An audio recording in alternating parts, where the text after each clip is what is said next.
Hi everyone, it's Mary Kay here, and I'm the Grammy from Grammy Square. I'm going to show you the Tunisian reverse stitch today.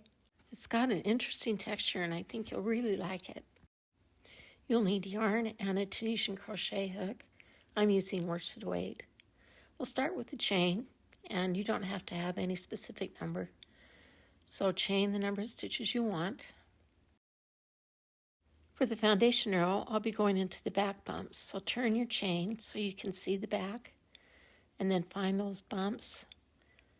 Insert your hook in each one of them and pull up a loop, and continue until you get to the end of the row. At the end of the row, pick up your last stitch. For the return pass, yarn over, pull through one, then yarn over and pull through two all the way back until you have one loop left on your crochet hook.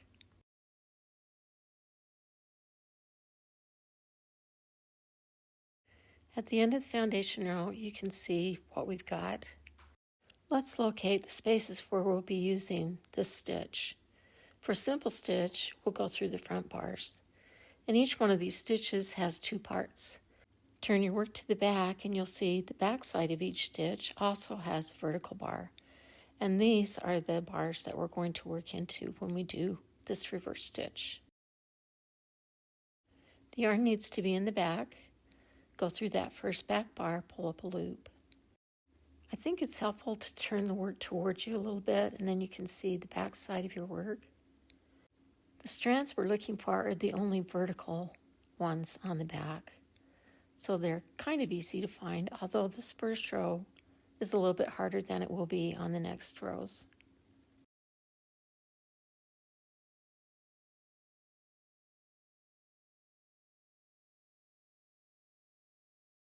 Continue until you have two stitches left on the forward pass.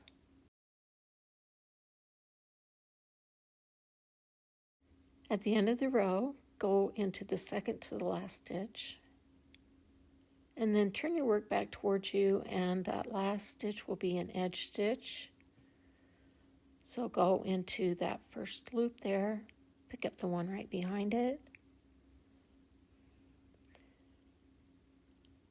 yarn over, pull through one. That completes the row. Our back pass now will be the same. Yarn over, pull through one, then yarn over, pull through two, all the way back until you have one loop left on your hook. When the foundation row is completed, our stitches are a little bit more obvious, and that will make it easier as we add another row.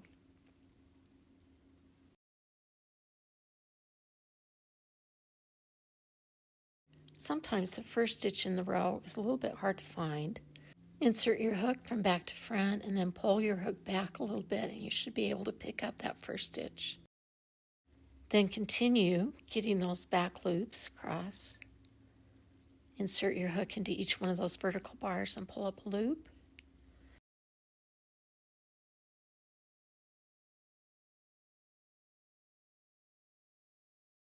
If you get to a point where it's hard to see what loop you should go in, pull your stitches apart a little bit so that they're more obvious, and then you should be able to find the loop that you need. Continue to the end of the row again until you get to the last stitch.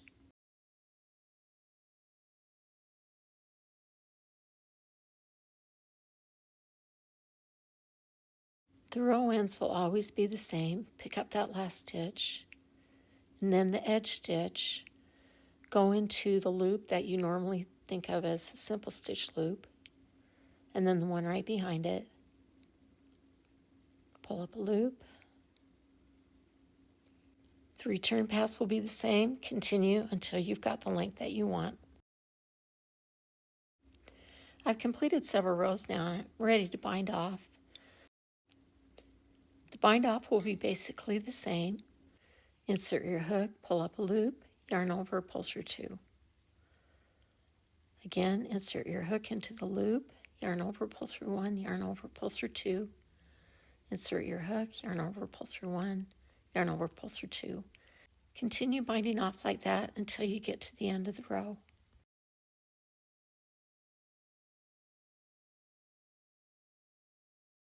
And that's it.